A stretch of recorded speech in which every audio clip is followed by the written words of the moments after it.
হবিগঞ্জের উলিপুরে প্রাণ কোম্পানিতে অর্থাৎ হবিগঞ্জ ইন্ডাস্ট্রিয়াল পার্ক যেটি এর ভেতরের একটি কারখানায় যেটি চিপস তৈরির কারখানা, এই কারখানায় অগ্নিকাণ্ডের ঘটনা ঘটেছে। আপনারা দেখছেন আগুন কতটা ভয়াবহ আকার ধারণ করেছে।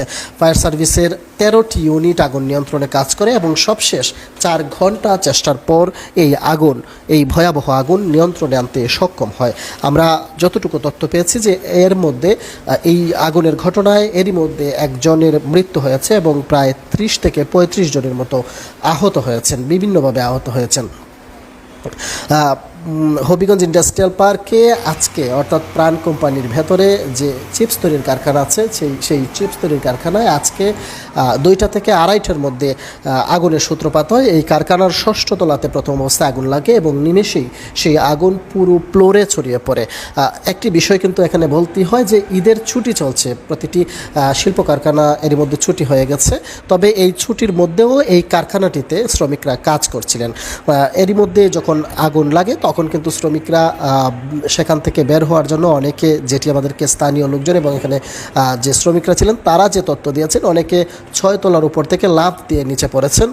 এর মধ্যে একজন মেয়ে লাফ দিয়ে নিচে পড়ে সে মারা গিয়েছে এবং বেশ কয়েকজন গুরুতর আহত হয়েছেন। এবং আমরা আরও কিছু দেখেছি যে 5 রয়েছে, সেই 5 বেয়েও কিন্তু অনেকে নিচে এসেছে। পাশাপাশি সিঁড়ি দিয়ে তাড়াহুড়ো করে ধাক্কাধাক্কি করে নিচে আসতে গিয়েও বেশ কয়েকজন আহত হয়েছেন।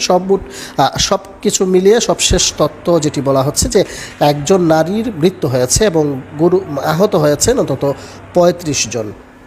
ফায়ার সার্ভিসের হবিগঞ্জ, শায়েস্তাগঞ্জ, মাধবপুর, চুনারুঘাট, হবিগঞ্জের যে ফায়ার সার্ভিসের ইউনিটগুলো রয়েছে এর বাহিরেও শ্রীমঙ্গল, সিলেট থেকে ফায়ার সার্ভিসের 13টি ইউনিট ঘটনাস্থলে পৌঁছে প্রায় 4 ঘন্টার বেশি চেষ্টার পর সেই আগুন নিয়ন্ত্রণে এসেছে। তবে ফায়ার সার্ভিসের যে কর্মকর্তা রয়েছেন তার সঙ্গে কথা বলে যেটি আমরা জেনেছি যে এই ঘটনায় এখন পর্যন্ত আসলে ক্ষয়ক্ষতির পরিমাণ ফায়ার সার্ভিস নিরূপণ করতে পারেনি এবং একই সাথে কিভাবে এই ঘটনাটি ঘটেছে অর্থাৎ আগুন লেগেছে কিভাবে সেই তথ্যটিও কিন্তু ফায়ার সার্ভিস এখনও বলতে পারছে না।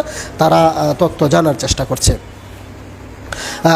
আমরা প্রাণ কোম্পানির যে কর্তৃপক্ষ রয়েছে তাদের সঙ্গে কথা বলার চেষ্টা করেছিলাম, যদিও তাদের সঙ্গে আসলে কথা বলা সম্ভব হয়নি। আরেকটি বিষয় বলতে হয় যে এখানে সংবাদকর্মী এবং স্থানীয় লোকজন এই গেটের সামনে আসার পরেও কোম্পানির যে নিরাপত্তা কর্মী রয়েছে, পাশাপাশি আইনশৃঙ্খলা বাহিনীর সদস্যরা ছিলেন, তারা কিন্তু কাউকেই ভেতরে প্রবেশ করতে দেয়নি। কোনো সংবাদকর্মীকে ভেতরে প্রবেশ করতে দেওয়া হয়নি, স্থানীয় লোকজন তো নয়।